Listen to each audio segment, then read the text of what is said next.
everyone, welcome to my October favorites video. Now this favorites video is going to feature a lot of Giorgio Armani products. I don't know, I just been really liking them this month. So I'm just going to start with those and get them out of the way.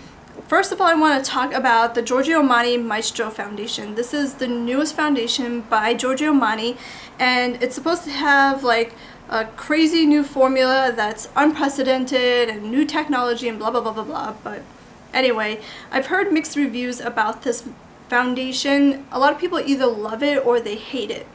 I am more on the love side than the hate side. Now what I like about this foundation is that it's very lightweight. It absolutely feels like you have nothing on your skin, not even like moisturizer on your skin. That's how awesome this feels on your skin, and it makes your skin look so natural. The finish on this literally looks like your skin, but perfected. It almost airbrushes your skin, but only if your skin kind of looks good already. The coverage is pretty light. It's kind of sheer to light. You can maybe build it up to medium, but that's pretty much it in terms of the amount of coverage that you're going to get. Now you can kind of remedy that by just using concealer to cover up your blemishes. So, you know, if your skin is not terrible looking, you just want to even out some redness or things like that, then this will work beautifully for you. But if you have a lot of problem areas on your skin or a lot of big blemishes or things like that, then this is probably not going to be for you because it is a very light kind of foundation. My skin goes in cycles because I do have hormonal acne, so you know, parts of the month my skin will look amazing, but getting towards when I have my period, my skin will start breaking out like crazy. And so the days where my skin is pretty much normal and looking good, this is absolutely amazing. It makes my skin look so perfect, so natural, and I love it. But days where my skin is kind of breaking out, it's a little bit more difficult to reach for this for me because it doesn't give that great of a coverage. Now I do use this sometimes in conjunction with a concealer, so that works out fine for me.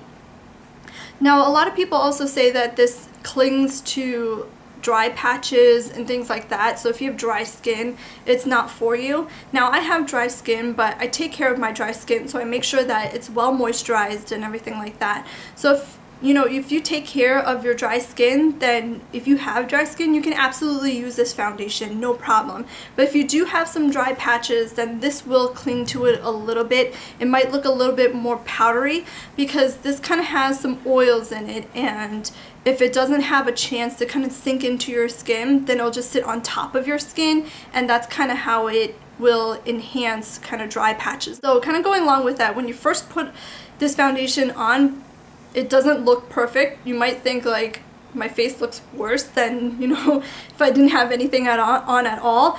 But just give it about 5-10 minutes. It kind of sinks into your skin, absorbs into your skin, mixes with the natural oils in your skin, and then your skin looks amazing. It has a dropper applicator, and that's nice because it keeps things really sanitary. You have to shake this really well before you use it, but I just want to show you the dropper. The foundation is liquidy and you kind of expect it to kind of drip off of the dropper, but it doesn't. It won't drip until you actually squeeze it out. Now a little bit goes a long way with this foundation, and I literally just build it drop by drop, and usually I'll just use a drop on each part of my face. So a drop on this side, a drop on this side, a drop from my chin and nose, and a drop from my forehead, and that's basically enough to cover everything. I can use this underneath my eyes to kind of help minimize the dark circles. It doesn't cling to my fine lines or anything like that. It also has SPF 15, which I really like also. So with this foundation, I recommend trying it at, you know, your local counter before buying it. I mean, if you can't try it before you buy it, if you order from Nordstrom, they do have a fantastic return policy. I am in the shade 4.5. I don't know if I've mentioned that to you yet. You don't have to worry about an exact skin match because once it kind of settles on your face a little bit, it matches to your skin type. So it doesn't have to match exactly to your skin tone when you first apply it. The next Giorgio Armani product that I have that I really liked this month is the Giorgio Armani Ice to Kill eyeshadows. Now it took me a long time to justify buying one of these because they are so expensive. They're about $30, especially when a lot of people compare these to the L'Oreal Infallible eyeshadows, which are like $8 at the drugstore. Now, one of the reasons why I purchased this was because I wanted to say that I've tried both. Another reason was because I had a coupon and I've always wanted to try one, so I did buy a couple of them. I have shade number 28 and number 27. These are the limited edition ones from the summer, but I do think that they will work year-round. Now, the biggest difference to me between the Ice to Kill eyeshadows and the L'Oreal Infallible eyeshadows is the shade range. They're both very long-lasting. They both kind of have the same texture. They're like a little bit powdery in the pot, but they're pressed down. And I feel like the texture is basically the same. The Giorgio Armani Ice to Kill eyeshadows are so beautiful and so unique. When you put them side by side, the depth, the detail, and the finish on the Ice to Kill is just so gorgeous. Sometimes what I'll do is just sweep it across my lid, but then kind of intensify just the crease and the outer corner, even with the same shadow, and it looks so multi-dimensional and different even though you're using the same shade. It looks like you use more than one product on your eye. It just looks so sophisticated, and I don't know, it's just so gorgeous, and I highly recommend them. If you're not really into the shade uniqueness, then the L'Oreal Infallible shadows are pretty much the same thing. It's kind of just, it's like the same formula to me. They're kind of owned by the same company, so maybe they are the same formula. It's just the Ice to Kill ones are just so much prettier. So I just want to show you, this one's number 28. It's kind of like a burgundy bronze color, and you can kind of see the metallic, glittery kind of finish to it. And then number 27 is kind of a purpley taupe color, but it's a little bit unique because it has kind of those burgundy undertones in it too. And you can also kind of see that sparkly finish to it. There, it's focusing a little bit better there. And it has like a little bit of silver in it. I know they're difficult to describe because they are so different and so unique. And depending on the way the light hits your face or your skin tone, they might look a little bit different on you compared to somebody else. The next favorite I have, again, is another Giorgio Armani product, and it's the Smooth Silk Waterproof Eye Pencils. I have number 1 and number 2. Number 1 is black, number 2 is brown. These were limited edition at the time that I bought them. Again, I think it was with the summer collection, but I believe they are making these permanent, and I highly recommend these if you're looking for a very long-lasting eye pencil. Now, it was hard to kind of justify these at first because they are $30 each, but when I tried these and went back to my old pencils, these stand up so much better than the Makeup Forever or the Urban Decay eye pencils, even the Torino Tarantino, which I really like too. These don't fall out at all. I don't have to worry about checking my eyes constantly and kind of having to wipe it off the bottom of my eyes. I love these. They're very foolproof. They're so creamy, so just the slightest touch on your skin and the pigment shows up. The last Giorgio Armani favorite for this month I have is the Ice to Kill mascara, and this is the original formula. I do have the excess and the stretch. I don't know if it's called the stretch, but it's the lengthening one. But the original is my absolute favorite of the three. This is not the waterproof one. The waterproof one I think was limited edition in the summer, but I haven't tried that one yet. The wand looks like this. It kind of at first looks like a circular wand, but it's actually flatter on one side, so you kind of see that's a little bit skinnier when I turn it.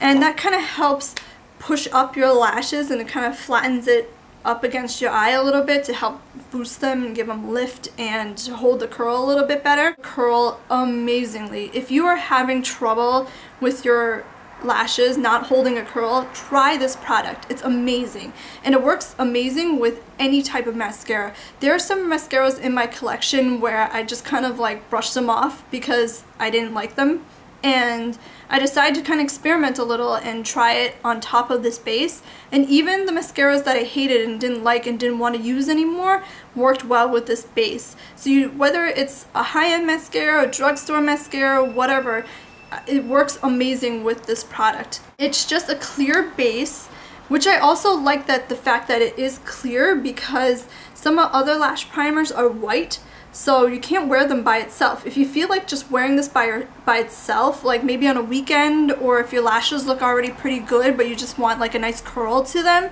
this will just hold your curl, and it's clear and it fattens up your lashes just a little bit. I mean, not a lot.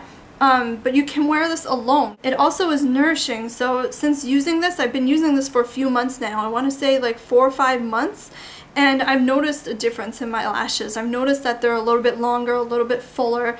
So not only does it make your lashes look amazing with mascara, but you know, your natural lashes are going to look great also. Out of all the products that I mentioned this month, this is my most absolute favorite, and it's a must-have in my makeup arsenal now.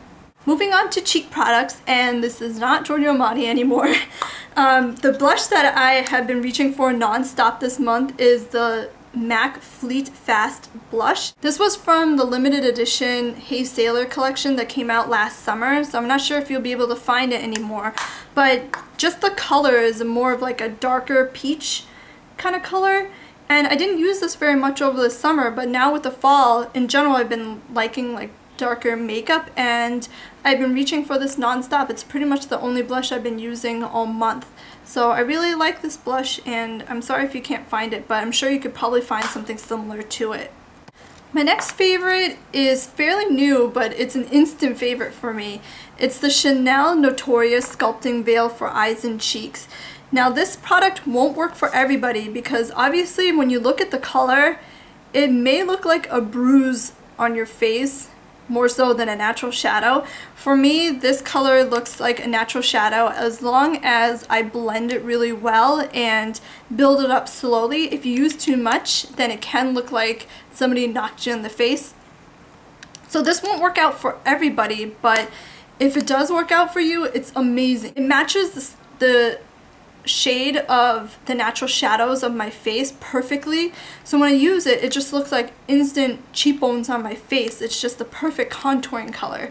This is a limited edition product. I am going back and forth about getting a backup for it. I have light to medium skin tone with yellow undertones, so if you have similar skin tone to me, this may work for you. I'm not sure how well it will work out for other people. I've heard mixed reviews about it, but for me, I love it. I recommend it if it works out for your skin tone, because the formula is really nice too. It kind of looks like it has a lot of sheen to it, but a lot of the sheen doesn't really transfer to your face too much. So it looks very natural. It's not super matte, so it's like obvious like that, but it's not glittery on your face, so it's obvious in that way. My next favorite is a lip product, and this one is a drugstore product, and it's the Revlon Color Burst Lip Glosses. This one is in Bellini, but I have a few more, and I've been loving these glosses this month. I love the formula. It's not sticky at all, and it doesn't taste like anything, so I'm not annoyed by something that tastes really gross. And depending on the shade, they're fairly long lasting. This one's a lighter shade, so it only lasts maybe 2 or 3 hours on me. But the darker shades will last like 3 or 4 hours, which is pretty good for a lip gloss on their own. These are great to wear by themselves, or they top lipsticks really nicely too. And they're affordable, so I think these are really great. If you think MAC lip glosses are too sticky, then these you might like a lot better, because these are not sticky like the MAC lip glosses. Now my last favorite for this month is a concealer, and this is been in my collection for a while, and I've kind of just gone back to it. This is the MAC Select Moisture Concealer, and it's an NC20. I started using this again for my under eye circles. When I originally bought this, I was looking for something to cover blemishes, and this does not work for me to cover blemishes because it's just too thin and it kind of wears off, and it doesn't really cover my blemishes that well. And it no longer matches my skin tone because I'm slightly darker than NC20, but this works great now as an under eye concealer for me, because I've been having a lot of issues with under eye concealers because my under eye area has gotten a little bit drier than the rest of my skin, and I have some fine lines under my skin, and some of the concealers I've been using have been kind of emphasizing those. This doesn't do that at all, and I don't have a problem with it kind of fading or anything like that. It keeps the skin moisturized and it doesn't sink into those fine lines. So if you're looking for something a little bit more moisturizing for your under eye area to conceal those under eye circles, I recommend trying this and maybe a shade that's slightly lighter than your own, just so it kind of brightens up that area. So that's it for my October favorites video. I hope you guys enjoyed this video. I know there was a lot of Giorgio Armani on this video, but maybe you're considering buying some of those products. If you have any questions or comments about anything that I spoke about in this video, please leave them in the comment section below. Thanks for watching again, guys, and I will catch you next time. Bye!